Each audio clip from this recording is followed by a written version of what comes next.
Morning, and I'm joining you actually from the Midway Plaza on the Pennsylvania Turnpike, right around a little 10 minutes of morning calm. I can remember as a little kid, this was a very famous one because there was an underground tunnel that went between these two, and we'd scatter back and forth running, thinking that was so funny as a little kid. So it's fun to be back here on my way out to Pittsburgh for Thanksgiving with my family.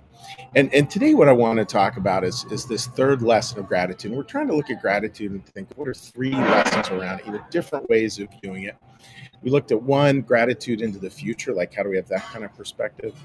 And then we looked as well at different ways of holding it. And today is sort of a second part of that, which is looking at gratitude from the least to the most. So this is under the supposition that you will be going to a Thanksgiving meal or a Thanksgiving event or something over this weekend where there will be somebody who you are not particularly grateful for, who's a challenge in your life. Most of us with extended families tend to have that in there. And that's life, right? Like that's life. And I believe we always have those things. And there's the growth opportunity right there. So imagine this. Imagine we take gratitude and start to practice it from the least to the most. The quote I was thinking about today, the biblical quote that I just love because I think it deals with sort of the very core of Thanksgiving, which is this beautiful quote: "This is the day that the Lord has made. We will rejoice and be glad in it." And there's some parts of it that really strike me. That first off, that verb is this is like today is the day God made this. You're awake. You're watching. You're alive. And what we can do, we can go, this is the day the Lord has made. We'll rejoice and be glad in it. And that idea of rejoicing, that word very famously can be translated as thrive. This is the day the Lord has made, and we're going to thrive in this day as best we can. So that's another way to look at it, friends. So when we think about that in terms of family, think about that in terms of connection, think about that in terms of just how life works. And the idea that we can look at life and we can look at these pieces and we can really come to understand them. Um, Even the most difficult pieces, that may be where gratitude can really show up for us all. So, little task list, and it's a pretty simple one this Thanksgiving season. Think of that person again who's a struggle for you. And we all have that through. I mean, a lot of the time, frankly, through no one's fault. Just imagine that and think as we go around gratitude, think about just pulling them aside a little bit and just saying what you are thankful for in terms of what they bring for your life. And it may be thankful for different perspectives. Like, Lord knows that's a good enough one. That's what to think of this Thanksgiving season. And that's our last lesson, of just how to hold gratitude a little differently. Think of it the least to the most. And you can think of that on so many levels. Like, really try to build gratitude from the bottom up. Those things that we're least grateful for. Can you find a little bit of gratitude in that? Be a person, place, or a thing, or an event in your life. Can you find a little bit of gratitude there, and then allow that to build on up into life?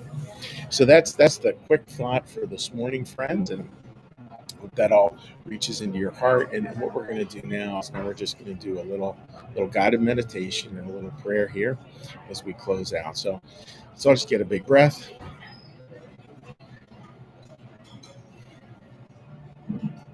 Be still and know that I am God.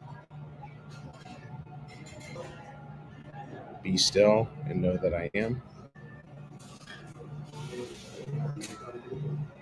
Be still and know that I. Be still and know that.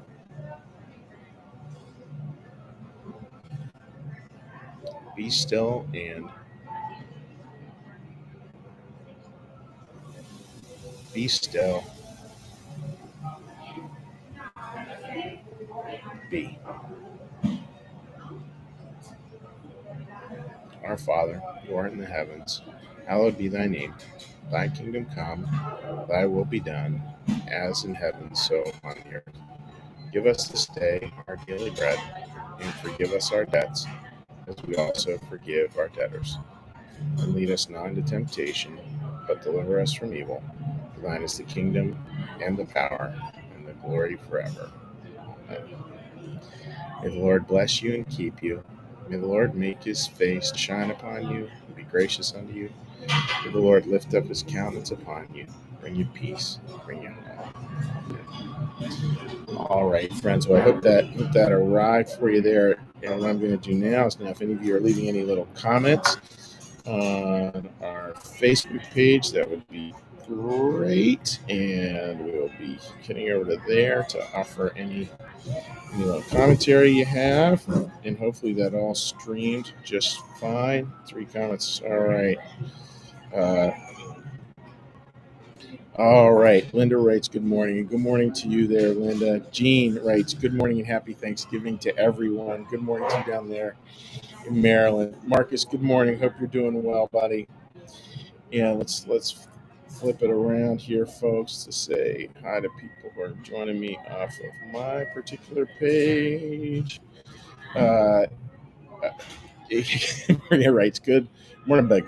Yeah, morning, Big is good, but I like morning LOL better there, Maria. Kim, good morning to you. I'll have a coffee. Not a bad combination. There are people lined up for Starbucks already. Melissa writes, good morning. Have a wonderful, meaningful Thanksgiving. Enjoy your family. Sure will. Uh, Carl writes, as you were sharing your vision for the day, I started thinking about the people in my life, the ones who were hard to be with. I could not recall one with whom there weren't useful, helpful things along with difficulty and pain. Amazing. Yeah, isn't that incredible, Carl? And there's part of me that wonders if maybe some of the most challenging people in our lives are the ones who really are our best teachers in so many different ways. So just good stuff to think about. All right, friends, just going to wish you all the very best. Signing off, and we will see you on Friday. Have a great Thanksgiving Thursday. Take care. Bye-bye.